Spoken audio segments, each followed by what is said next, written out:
الصلاۃ والسلام علیک یا سیدی یا رسول اللہ وعلیٰ آلہ وصحبہ یا حبیب اللہ الصلاۃ والسلام علیک یا نبی اللہ وعلیٰ آلہ وصحبہ یا نور اللہ۔ السلام علیکم ورحمۃ اللہ وبرکاتہ۔ سورۃ یوسف کا خلاصہ کوشش کروں گا کہ یہ سارا قصہ انشاءاللہ میں پیش کروں، تو اگر ویڈیو نے ساتھ دیا تو بسم اللہ الرحمن الرحیم۔ الصلاۃ والسلام علیک یا سیدی یا رسول اللہ وعلیٰ آلہ وصحبہ یا حبیب اللہ۔ الصلاۃ والسلام علیک یا نبی اللہ وعلیٰ آلہ وصحبہ یا نور اللہ۔ صلو علی الحبیب صلی اللہ تعالی علی محمد صلی اللہ علیہ وآلہ وسلم۔ توبوا علی اللہ، استغفر اللہ۔ فرمان مصطفیٰ صلی اللہ تعالیٰ علیہ وآلہ وسلم، سب سے زیادہ حسرت قیامت کے دن اس کو ہوگی جسے دنیا میں علم حاصل کرنے کا موقع ملا مگر اس نے حاصل نہ کیا، اور اس شخص کو ہوگی جس نے علم حاصل کیا اور دوسروں نے اس سے سن کر نفع اٹھایا لیکن اس نے نہ اٹھایا، یعنی اس علم پر عمل نہ کیا۔ توبوا علی اللہ، استغفر اللہ۔ سورۃ یوسف کا خلاصہ۔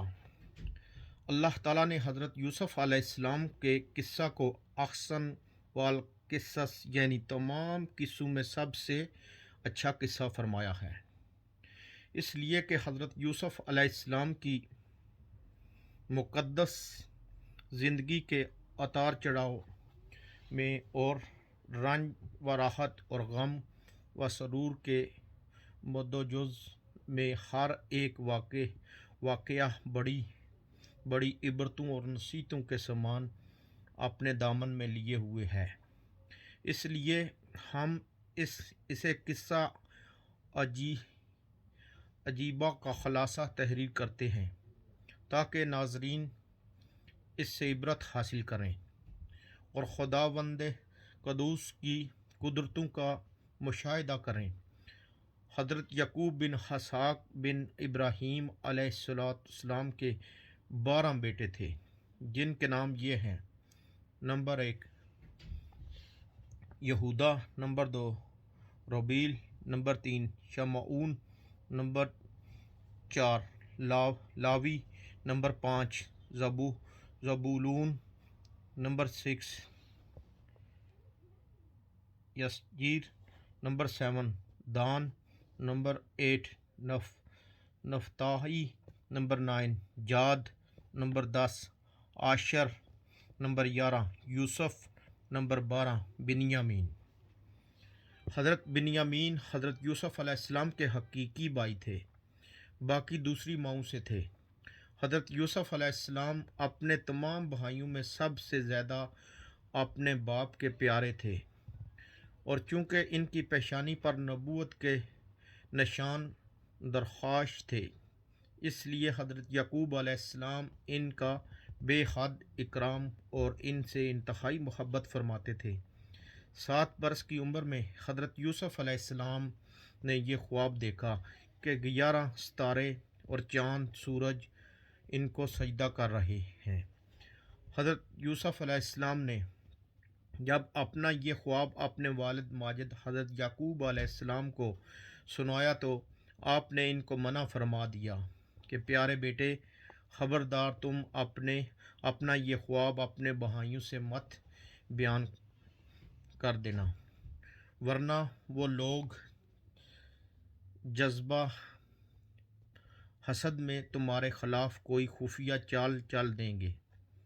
چنانچہ ایسا ہی ہوا کہ ان کے بھائیوں کو ان پر حسد ہونے لگا، یہاں تک کہ سب بھائیوں نے آپس میں مشورہ کر کے یہ منصوبہ تیار کر لیا کہ ان کو کسی طرح گھر سے لے جا کر جنگل کے کنویں میں ڈال دیں۔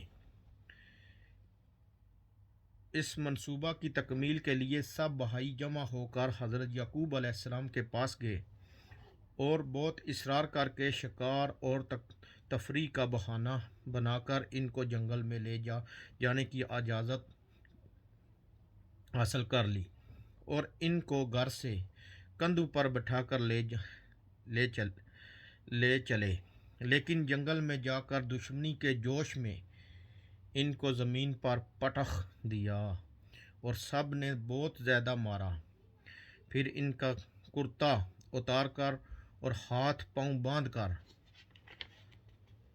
ایک گہرے اور اندھیرے کنویں میں گرا دیا، لیکن فوراً ہی حضرت جبرائیل علیہ السلام نے کنویں میں تشریف لا کر ان کو غرق ہونے سے اس طرح بچا لیا کہ ان کو ایک پتھر پر بٹھا دیا جو اس کنویں میں تھا، اور ہاتھ پاؤں کھول کر تسلی دیتے ہوئے ان کا خوف و ہراس دور کر دیا۔ اور گھر سے چلتے وقت حضرت یعقوب علیہ السلام نے حضرت یوسف علیہ السلام کا جو کرتا تعویذ بنا کر اپنے آپ کے گلے میں ڈال دیا تھا وہ نکال کر ان کو پہنا دیا، جس سے اسے اندھیرے کنویں میں روشنی ہو گئی۔ حضرت یوسف علیہ السلام کے بھائی آپ کو کنویں میں ڈال کر اور آپ کے پیراہن کو ایک بکری کے خون میں لتھ پتھ کر کے اپنے گھر کو روانہ ہو گئے اور مکان کے باہر ہی سے چیخیں مار کر رونے لگے۔ حضرت یعقوب علیہ السلام گھبرا کر گھر سے باہر نکلے اور رونے کا سبب پوچھا کہ تم لوگ کیوں رو رہے ہو؟ کیا تمہاری بکریوں کا کوئی نقصان پہنچ گیا ہے؟ پھر حضرت یعقوب علیہ السلام نے دریافت فرمایا کہ میرا یوسف کہاں ہے؟ میں اس کو نہیں دیکھ رہا ہوں۔ تو بھائیوں نے روتے ہوئے کہا کہ ہم لوگ کھیل میں دوڑتے ہوئے دور نکل گئے اور یوسف علیہ السلام کو اپنے سامان کے پاس بٹھا کر چلے گئے تو ایک بھیڑیا آیا اور وہ ان کو پھاڑ کر کھا گیا، اور یہ ان کا کرتا ہے۔ ان لوگوں نے کرتے میں خون تو لگا لیا تھا لیکن کرتے کو پھاڑنا بھول گئے تھے۔ حضرت یعقوب علیہ السلام نے اشک بار ہو کر اپنے نور نظر کے کرتے کو جب ہاتھ میں لے کر غور سے دیکھا تو کرتا بالکل سلامت ہے اور کہیں سے بھی پھٹا نہیں ہے۔ تو آپ نے ان لوگوں کے مکر اور جھوٹ کو بھانپ گئے اور فرمایا کہ بڑا ہوشیار اور سیانا بھیڑیا تھا کہ میرے یوسف کو تو پھاڑ کر کھا گیا مگر ان کے کرتے پر ایک ذرا سی خراش بھی نہیں آئی، اور آپ نے صاف صاف فرما دیا کہ یہ سب تم لوگوں کی کارستانی اور مکر و فریب ہے۔ پھر آپ نے دکھے ہوئے دل سے نہایت درد بھری آواز میں فرمایا فَصَبْرٌ جَمِيلٌ وَاللَّهُ الْمُسْتَعَانُ عَلَىٰ مَا تَصِفُونَ۔ حضرت یوسف علیہ السلام 3 دن اس کنویں میں تشریف فرما رہے۔ یہ کنواں کھاری تھا مگر آپ کی برکت سے اس کا پانی بہت لذیذ اور نہایت شیریں ہو گیا۔ اتفاق سے ایک قافلہ مدین سے مصر جا رہا تھا۔ جب اس قافلے کا ایک آدمی جس کا نام مالک بن زؤر خزاعی تھا پانی بھرنے کے لیے آیا اور کنویں میں ڈول ڈالا تو حضرت یوسف علیہ السلام ڈول پکڑ کر لٹک گئے۔ مالک بن زؤر نے ڈول کھینچا تو آپ کنویں سے باہر نکل آئے۔ جب اس نے آپ کے حسن و جمال کو دیکھا تو یسرا ھذا غلام کہہ کر آپ اپنے ساتھیوں کو خوشخبری سنانے لگا۔ حضرت یوسف علیہ السلام کے بھائی جو اس جنگل میں روزانہ بکریاں چرایا کرتے تھے، برابر روزانہ کنویں میں جھانک کر دیکھا کرتے تھے کہ جب ان لوگوں نے آپ کو کنویں میں نہیں دیکھا تو تلاش کرتے ہوئے قافلے میں پہنچے اور آپ کو دیکھ کر کہنے لگے کہ یہ تو ہمارا بھاگا ہوا غلام ہے۔ جو بالکل ہی ناکارہ اور نافرمان ہے، یہ کسی کام کا نہیں ہے۔ اگر تم لوگ اس کو خریدو تو ہم بہت ہی سستا تمہارے ہاتھ فروخت کر دیں گے، مگر شرط یہ ہے کہ تم لوگ اس کو یہاں سے اتنی دور لے جا کر فروخت کرنا کہ یہاں تک کہ اس کی خبر نہ پہنچے۔ حضرت یوسف علیہ السلام بھائیوں کے خوف سے خاموش کھڑے رہے اور ایک لفظ بھی نہ بولے۔ پھر ان کے بھائیوں نے ان کو مالک بن زعر کے ہاتھ صرف 20 درہموں میں فروخت کر دیا۔ مالک بن زعر ان کو خرید کر مصر کے بازار میں لے گیا اور وہاں عزیز مصر نے ان کو بہت گراں قیمت دے کر خرید لیا اور اپنے شاہی محل میں لے جا کر اپنی ملکہ زلیخا سے کہا کہ تم اس غلام کو نہایت اعزاز و اکرام کے ساتھ اپنی خدمت میں رکھو۔ چنانچہ آپ عزیز مصر کے شاہی محل میں رہنے لگے اور ملکہ زلیخا ان سے بہت محبت کرنے لگی، بلکہ ان کے حسن و جمال پر فریفتہ ہو کر عاشق ہو گئی، اور اس کا جوش عشق یہاں تک بڑھا کہ ایک دن زلیخا عشق و محبت میں والہانہ طور پر آپ کو پھسلانے اور لبھانے لگی اور آپ کو ہم بستری کی دعوت دینے لگی۔ آپ نے معاذ اللہ کہہ کر انکار فرما دیا اور صاف کہہ دیا کہ میں اپنے مالک عزیز مصر کے ساتھ خیانت کر کے اس کے احسانوں کی ناشکری نہیں کر سکتا، اور آپ گھر میں سے بھاگ نکلے تو ملکہ زلیخا نے دوڑ کر پیچھے سے آپ کا پیراہن پکڑ لیا اور آپ کا پیراہن پیچھے سے پھٹ گیا۔ عین اسی حالت میں عزیز مصر مکان میں آ گئے اور دونوں کو دیکھ لیا تو زلیخا نے آپ پر تہمت لگا دی۔ عزیز مصر حیران ہو گیا کہ ان دونوں میں سے کون سچا ہے۔ اتفاق سے مکان میں ایک 4 ماہ کا بچہ پلنے میں لیٹا ہوا تھا۔ اس نے شہادت دی کہ اگر کرتا آگے سے پھٹا ہو تو یوسف علیہ السلام قصوردار ہیں، اور اگر کرتا پیچھے سے پھٹا ہو تو زلیخا کی خطا ہے، اور یوسف علیہ السلام بے قصور ہیں۔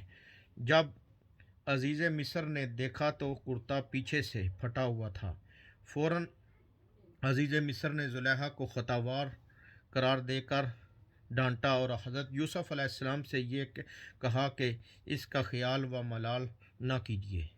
پھر زلیخا کے مشورہ سے عزیز مصر نے یوسف علیہ السلام کو قید خانہ میں بھجوا دیا۔ اسی طرح اچانک حضرت یوسف علیہ السلام عزیز مصر کے شاہی محل سے نکل کر جیل خانہ کی کوٹڑی میں چلے گئے، اور آپ نے جیل میں پہنچ کر یہ کہا کہ اے اللہ عز و جل، یہ قید خانہ کی کوٹڑی مجھ کو اس بلا سے زیادہ محبوب ہے جس کی طرف زلیخا مجھے بلا رہی تھی۔ پھر آپ 7 برس یا 12 برس جیل خانہ میں رہے اور قیدیوں کو توحید اور اعمال صالحہ کی دعوت دیتے اور وعظات فرماتے رہے۔ یہ عجیب اتفاق کہ جس دن آپ قید خانہ میں داخل ہوئے اسی دن آپ کے ساتھ بادشاہ مصر کے 2 خادم، ایک شراب پلانے والا اور دوسرا باورچی، دونوں جیل خانہ میں داخل ہوئے، اور دونوں نے اپنا ایک خواب حضرت یوسف علیہ السلام سے بیان کیا، اور آپ نے ان دونوں کے خوابوں کی تعبیر بیان فرما دی جو 100% صحیح ثابت ہوئی۔ اس لیے آپ کا نام معبر، تعبیر دینے والا ہونا مشہور ہو گیا۔ اسی دور ان مصر کے بادشاہ اعظم ریال بن ولید نے یہ خواب دیکھا کہ 7 فربہ گایوں کو 7 دبلی گائیں کھا رہی ہیں اور 7 ہری بالیاں ہیں اور 7 سوکھی بالیاں ہیں۔ بادشاہ اعظم نے اپنے درباریوں سے اس خواب کی تعبیر دریافت کی تو لوگوں نے اس خواب کو خواب پریشاں کہہ کر اس کی کوئی تعبیر نہیں بتائی۔ اتنے میں بادشاہ کا ساقی جو قید خانہ سے رہا ہو کر آ گیا تھا، اس نے کہا کہ مجھے اس خواب کی تعبیر معلوم کرنے کے لیے جیل خانہ میں جانے کی اجازت دی جائے۔ چنانچہ یہ بادشاہ کافر ستادہ ہو کر قید خانہ میں حضرت یوسف علیہ السلام کے پاس گیا اور بادشاہ کا خواب بیان کر کے تعبیر دریافت کی کہ 7 دبلی گائیں 7 موٹی گایوں کو کھا رہی ہیں اور 7 ہری بالیاں ہیں اور 7 سوکھی۔ حضرت یوسف علیہ السلام نے فرمایا کہ 7 برس مسلسل کھیتی کرو اور ان کے اناجوں کو بالیوں میں محفوظ رکھو، پھر 7 برس تک سخت خشک سالی رہے گی۔ قید کے ان 7 برسوں میں پہلے 7 برسوں کو محفوظ کیا ہوا اناج لوگ کھائیں گے، اس کے بعد پھر ہریالی کا سال آئے گا۔ قاصد نے واپس جا کر بادشاہ سے اس کے خواب کی تعبیر بتائی تو بادشاہ نے حکم دیا کہ حضرت یوسف علیہ السلام کو جیل خانہ سے نکال کر میرے دربار میں لاؤ۔ قاصد رہائی کا پروانہ لے کر جیل خانہ میں پہنچا تو آپ نے فرمایا کہ پہلے زلیخا اور دوسری عورتوں کے ذریعے میری بے گناہی اور پاک دامنی کا اظہار کرا لیا جائے، اس کے بعد ہی میں جیل سے باہر نکلوں گا۔ چنانچہ بادشاہ نے اس کی تحقیقات کرائی تو تحقیقات کے دوران زلیخا نے اقرار کر لیا کہ میں نے خود ہی حضرت یوسف علیہ السلام کو پھسلایا تھا، خطا میری ہے۔ حضرت یوسف علیہ السلام سچے اور پاک دامن ہیں۔ اس کے بعد بادشاہ نے حضرت یوسف علیہ السلام کو دوبارہ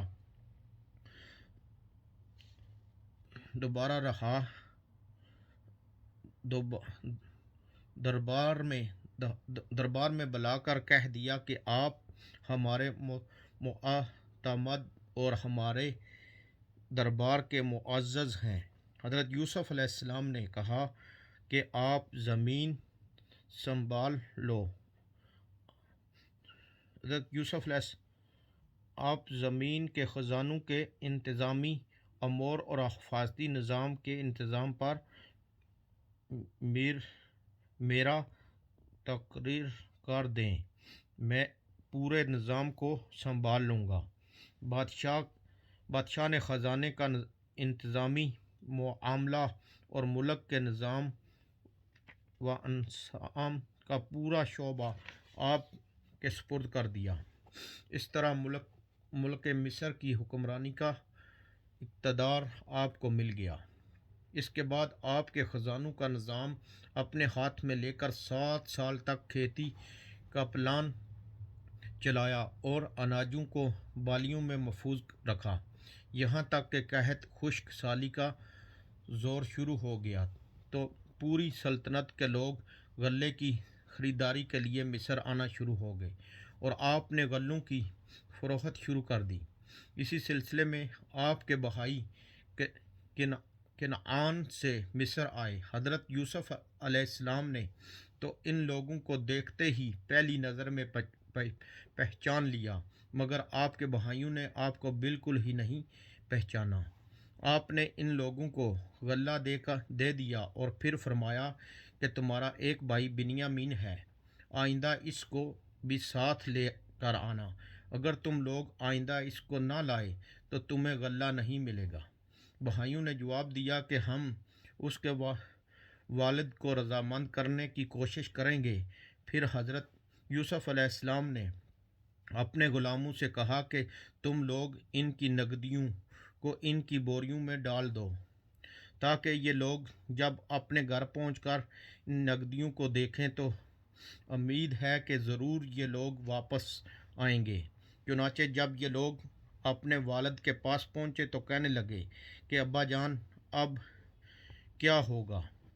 عزیز مصر نے تو یہ کہہ دیا ہے کہ جب تک تم لوگ بنیامین کو ساتھ لے کر نہ آؤ گے تمہیں غلہ نہیں ملے گا، لہٰذا آپ بنیامین کو ہمارے ساتھ بھیج دیں تاکہ ہم ان کے حصے کا بھی غلہ لے لیں، اور آپ اطمینان رکھیں کہ ہم لوگ ان کی حفاظت کریں گے۔ اس کے بعد جب ان لوگوں نے اپنی بوریوں کو کھولا تو حیران رہ گئے کہ ان کی رقمیں اور نقدیاں ان کی بوریوں میں موجود تھیں۔ یہ دیکھ کر برادران یوسف نے پھر اپنے والد سے کہا کہ ابا جان، اس سے بڑھ کر اچھا سلوک اور کیا چاہیے؟ دیکھ لیجئے، عزیز مصر نے ہم کو پورا غلہ بھی دیا ہے اور ہماری نقدیوں کو بھی واپس کر دیا ہے، لہٰذا آپ بلا خوف و خطرہ ہمارے بھائی بنیامین کو ہمارے ساتھ بھیج دیں۔ حضرت یعقوب علیہ السلام نے فرمایا کہ میں ایک مرتبہ یوسف کے معاملہ میں تم لوگوں پر بھروسہ کر چکا ہوں، تو تم لوگوں نے کیا کر ڈالا، اب دوبارہ میں تم لوگوں پر کیسے بھروسہ کر لوں؟ میں اس طرح بنیامین کو ہرگز تم لوگوں کے ساتھ نہیں بھیجوں گا، لیکن ہاں، اگر تم لوگ حلف اٹھا کر میرے سامنے عہد کرو تو البتہ میں اس کو بھیج سکتا ہوں۔ یہ سن کر سب بھائیوں نے حلف لے کر عہد کیا اور آپ نے ان لوگوں کے ساتھ بنیامین کو بھیج دیا۔ جب یہ لوگ عزیز مصر کے دربار میں پہنچے تو حضرت یوسف علیہ السلام نے اپنے بھائی بنیامین کو اپنے مستند پر بٹھا لیا اور چپکے سے ان کے کان میں کہہ دیا کہ میں تمہارا بھائی یوسف ہوں، لہٰذا تم کوئی فکر و غم نہ کرو۔ پھر آپ نے سب کو اناج دیا اور سب نے اپنی اپنی بوریوں کو سنبھال لیا۔ جب سب چلنے لگے تو آپ نے بنیامین کو اپنے پاس روک لیا۔ اب برادران یوسف سخت پریشان ہوئے، اپنے والد کے روبرو یہ عہد کر کے آئے تھے کہ ہم اپنی جان پر کھیل کر بنیامین کی حفاظت کریں گے، اور یہاں بنیامین ان کے ہاتھ سے چھن لیے گئے۔ اب گھر جائیں تو کیوں کر اور یہاں ٹھہریں تو کیسے؟ یہ معاملہ دیکھ کر سب سے بڑا بھائی یہودا کہنے لگا کہ اے میرے بھائیو، سوچو کہ تم لوگ والد صاحب کو کیا کیا عہد و پیمان دے کر آئے ہو، اور اس سے پہلے تم اپنے بھائی یوسف کے ساتھ کتنی بڑی تقصیر کر چکے ہو، لہٰذا میں تو جب تک والد صاحب حکم نہ دیں اس زمین سے ہٹ نہیں سکتا۔ ہاں، تم لوگ گھر جاؤ اور والد صاحب سے سارا ماجرا عرض کر دو۔ چنانچہ یہودا کے سوا دوسرے سب بھائی لوٹ کر گھر آئے اور اپنے والد سے سارا حال بیان کیا تو حضرت یعقوب علیہ السلام نے فرمایا کہ یوسف کی طرح بنیامین کے معاملے میں بھی تم لوگوں نے حیلہ سازی کی ہے، تو خیر میں صبر کرتا ہوں، اور صبر بہت اچھی چیز ہے۔ پھر آپ نے منہ پھیر کر رونا شروع کر دیا اور کہا کہ ہائے افسوس، اور حضرت یوسف علیہ السلام کو یاد کر کے اتنا روئے کہ شدت غم سے نڈھال ہو گئے اور روتے روتے آنکھیں سفید ہو گئیں۔ آپ کی زبان سے یوسف علیہ السلام کا نام سن کر حضرت یعقوب علیہ السلام سے ان کے بیٹوں پوتوں نے کہا کہ ابا جان، آپ ہمیشہ یوسف علیہ السلام کو یاد کرتے رہیں گے یہاں تک کہ لبے گور ہو جائیں یا جان سے گزر جائیں۔ اپنے بیٹوں پوتوں کی بات سن کر آپ نے فرمایا کہ میں اپنے غم اور پریشانی کی فریاد اللہ عز و جل ہی سے کرتا ہوں، اور میں جو کچھ جانتا ہوں وہ تم لوگوں کو معلوم نہیں۔ اے میرے بیٹو، تم لوگ جاؤ اور یوسف اور اس کے بھائی بنیامین کو تلاش کرو، اور خدا کی رحمت سے مایوس مت ہو جاؤ، کیونکہ خدا کی رحمت سے مایوس ہو جانا کافروں کا کام ہے۔ چنانچہ برادران یوسف پھر مصر کو روانہ ہوئے اور جا کر عزیز مصر سے کہا کہ اے عزیز مصر، ہمارے گھر والوں کو بہت بڑی مصیبت پہنچ گئی ہے، اور ہم چند کھوٹے سکے لے کر آئے ہیں، لہٰذا آپ بطور خیرات کے کچھ غلہ دے دیجیے۔ اپنے بھائیوں کی زبان سے گھر کی داستان اور خیرات کا لفظ سن کر حضرت یوسف علیہ السلام پر رقت طاری ہو گئی، اور آپ نے بھائیوں سے پوچھا کہ تم لوگوں کو یاد ہے کہ تم لوگوں نے یوسف اور اس کے بھائی بنیامین کے ساتھ کیا سلوک کیا ہے؟ یہ سن کر بھائیوں نے حیران ہو کر پوچھا کہ سچ مچ آپ یوسف علیہ السلام ہی ہیں؟ تو آپ نے فرمایا کہ ہاں، میں ہی یوسف ہوں، اور یہ بنیامین میرا بھائی ہے۔ اللہ تعالیٰ نے ہم پر بڑا فضل و احسان فرمایا ہے۔ یہ سن کر بھائیوں نے نہایت شرمندگی اور لجاجت کے ساتھ کہنا شروع کیا کہ بلا شبہ ہم لوگ واقعی بڑے خطا کار ہیں، اور اللہ تعالیٰ نے آپ کو ہم لوگوں پر بہت بڑی فضیلت بخشی ہے۔ بھائیوں کی شرمندگی اور لجاجت سے متاثر ہو کر آپ کا دل بھر آیا، اور آپ نے فرمایا کہ آج میں تم لوگوں کو ملامت نہیں کروں گا، جاؤ، میں نے سب کو معاف کر دیا، اللہ تعالیٰ تمہیں معاف فرمائے۔ اب تم لوگ میرا یہ کرتا لے کر گھر جاؤ، اور ابا جان کے چہرے پر اس کو ڈال دو، تو ان کی آنکھوں میں روشنی آ جائے گی۔ پھر تم لوگ سب گھر والوں کو ساتھ لے کر مصر چلے آؤ۔ بڑا بھائی یہودا کہنے لگا کہ یہ کرتا میں لے کر جاؤں گا، کیونکہ حضرت یوسف علیہ السلام کا کرتا بکری کے خون میں رنگ کر میں ہی ان کے پاس لے کر گیا تھا، تو جس طرح میں نے انہیں وہ کرتا دے کر غمگین کیا ہے، آج یہ کرتا لے جا کر ان کو خوش کروں گا۔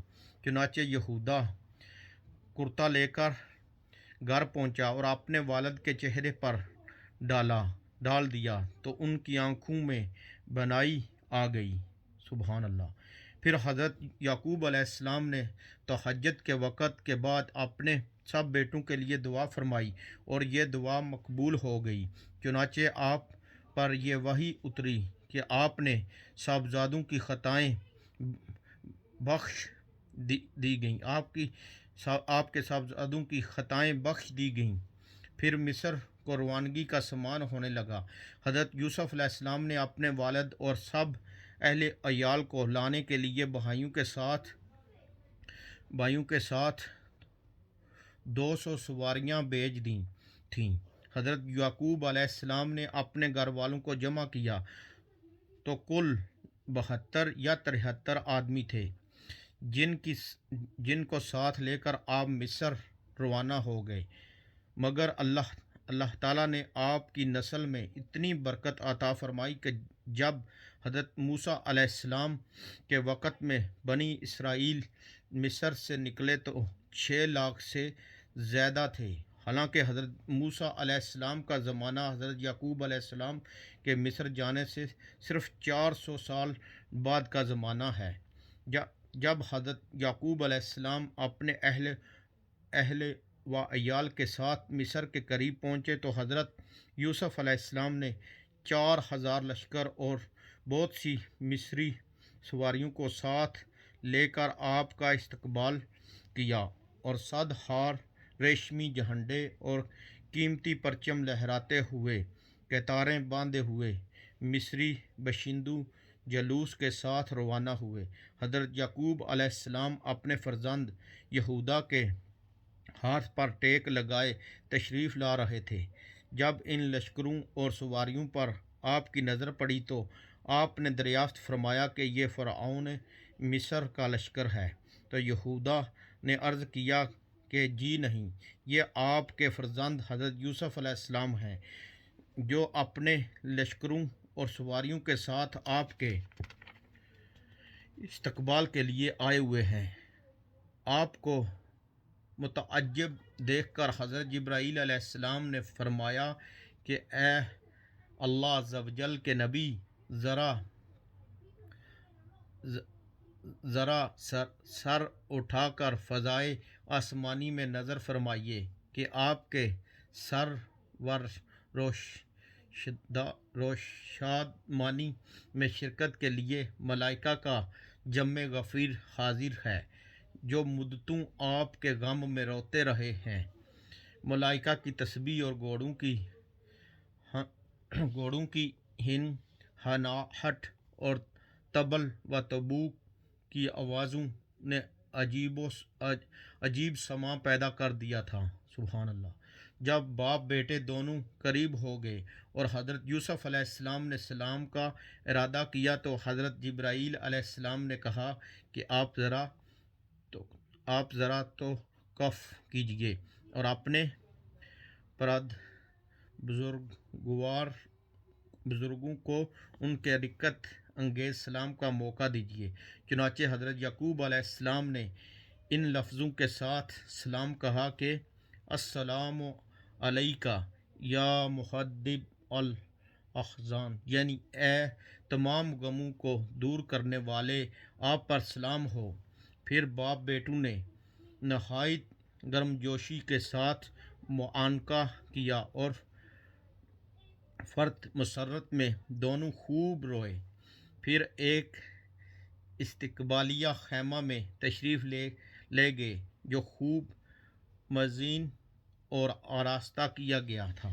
وہاں تھوڑی دیر ٹھہر کر جب شاہی محل میں رونق افروز ہوئے تو حضرت یوسف علیہ السلام نے سہارا دے کر اپنے والد محترم کو تخت شاہی پر بٹھایا اور ان کے ارد گرد آپ کے 11 بھائی اور آپ کی والدہ صاحبہ سب بیٹھ گئے اور سب کے سب بیک وقت حضرت یوسف علیہ السلام کے آگے سجدے میں گر پڑے کہ اس وقت حضرت یوسف علیہ السلام نے اپنے والد بزرگوار کو مخاطب کر کے یہ کہا، ترجمہ کنز ایمان: اے میرے باپ، یہ میرے پہلے خواب کی تعبیر ہے۔ بے شک اسے میرے رب نے سچا کیا اور بے شک اس نے مجھ پر احسان کیا کہ مجھے قید سے نکالا اور آپ سب کو گاؤں سے لے آیا، بعد اس کے کہ شیطان نے مجھ میں اور میرے بھائیوں میں ناچاکی کرا دی تھی۔ بے شک میرا رب جس بات کو چاہے آسان کر دے، بے شک وہی علم و حکمت والا ہے۔ یعنی میرے 11 بھائی ستارے ہیں اور میرے باپ سورج اور میری والدہ صاحبہ چاند ہے اور یہ سب مجھ کو سجدہ کر رہے ہیں۔ یہی آپ کا خواب تھا جو بچپن میں دیکھا تھا کہ 11 ستارے اور سورج و چاند مجھے سجدہ کر رہے ہیں۔ یہ تاریخی واقعہ محرم کی 10 تاریخ عاشوراء کے دن وقوع پذیر ہوا۔ حضرت یعقوب علیہ السلام کی وفات۔ اصحاب تاریخ کا بیان ہے کہ حضرت یعقوب علیہ السلام مصر میں اپنے فرزند حضرت یوسف علیہ السلام کے پاس 24 سال تک نہایت آرام و خوشحالی میں رہے۔ جب آپ کی وفات کا وقت قریب آیا تو آپ نے یہ وصیت فرمائی کہ میرا جنازہ ملک شام میں لے جا کر مجھے میرے والد حضرت اسحاق علیہ السلام کی قبر کے پہلو میں دفن کرنا۔ چنانچہ آپ کی وفات کے بعد آپ کے جسم مقدس کو لکڑی کے صندوق میں رکھ کر مصر سے شام لایا گیا۔ ٹھیک اسی وقت آپ کے بھائی حضرت قیس کی وفات ہوئی اور آپ دونوں بھائیوں کی ولادت بھی ایک ساتھ ہوئی تھی اور دونوں ایک ہی قبر میں دفن کیے گئے اور دونوں بھائیوں کی عمریں 147 برس کی ہوئیں۔ حضرت یوسف علیہ السلام اپنے والد اور چچا کو دفن فرما کر پھر مصر تشریف لائے اور اپنے والد ماجد کے بعد 23 سال تک مصر پر حکومت فرماتے رہے۔ اس کے بعد آپ کی بھی وفات ہو گئی۔ حضرت یوسف علیہ السلام کی قبر۔ آپ کی وفات کے بعد آپ کے مکان دفن میں سخت اختلاف پیدا ہو گیا۔ ہر محلے والے حصول برکت کے لیے اپنے ہی محلے میں دفن پر اصرار کرنے لگے۔ آخر اس بات پر سب کا اتفاق ہو گیا کہ آپ کو بیچ دریائے نیل میں دفن کیا جائے تاکہ دریا کا پانی آپ کی قبر منور کو چھوتا ہوا گزرے اور تمام مصر والے آپ کے فیض و برکات سے فیضیاب ہوتے رہیں۔ چنانچہ آپ کو سنگ مرمر کے صندوق میں رکھ کر دریائے نیل کے بیچ میں دفن کیا گیا، یہاں تک کہ 400 برس کے بعد حضرت موسیٰ علیہ السلام نے آپ کے تابوت شریف کو دریا سے نکال کر آپ کے آباء و اجداد کی قبروں کے پاس ملک شام میں دفن فرمایا۔ بوقت وفات آپ کی عمر شریف 120 برس کی تھی اور آپ کے والد محترم حضرت یعقوب علیہ السلام نے 148 برس کی عمر پائی اور آپ کے دادا حضرت اسحاق علیہ السلام کی عمر شریف 180 سال کی ہوئی اور آپ کے پردادا حضرت ابراہیم خلیل اللہ علیہ السلام کی عمر شریف 175 سال کی ہوئی۔ صلو علی الحبیب صلی اللہ تعالی علی محمد توبوا علی اللہ استغفر اللہ۔ یا اللہ عز و جل ان کے صدقے یا اللہ، اللہم صلی وسلم بارک علی سیدنا محمد النبی الامی الحبیب علی آلہ القدر العظیم الجواد علی آلہ وصحبہ وسلم۔ اللہم صلی علی سیدنا مولانا محمد وعلی آلہ وسلم۔ صلی اللہ علی محمد جزا اللہ عنا محمدا ما هو اہلہ۔ اللہم صلی علی سیدنا محمد عدد ما فی علم اللہ صلاة دائمۃ بدوام ملک اللہ۔ اللہم صلی علی محمد کما تحب و ترضی۔ یا رب مصطفیٰ عز و جل بدفعل مصطفیٰ صلی اللہ تعالیٰ علیہ وسلم ہمارے والدین کی اور پوری امت کی مغفرت فرما۔ یا اللہ عز و جل درس کی غلطیاں اور تمام گناہ معاف فرما۔ یا اللہ ہمیں سچا اور پکا عاشق رسول بنا۔ یا اللہ عز و جل مسلمانوں کو بیماریوں، قرض داریوں، بے اولادیوں، بے جا مقدمے بازیوں اور طرح طرح کی مصیبتوں سے نجات عطا فرما۔ یا اللہ عز و جل اسلام کا بول بالا کر، دشمنان اسلام کا منہ کال کر۔ یا اللہ عز و جل یا اللہ عز و جل ہمارا مدفن جنت البقیع میں، مدفن جنت فردوس میں آقا صلی اللہ علیہ وسلم کا پڑوس نصیب فرما۔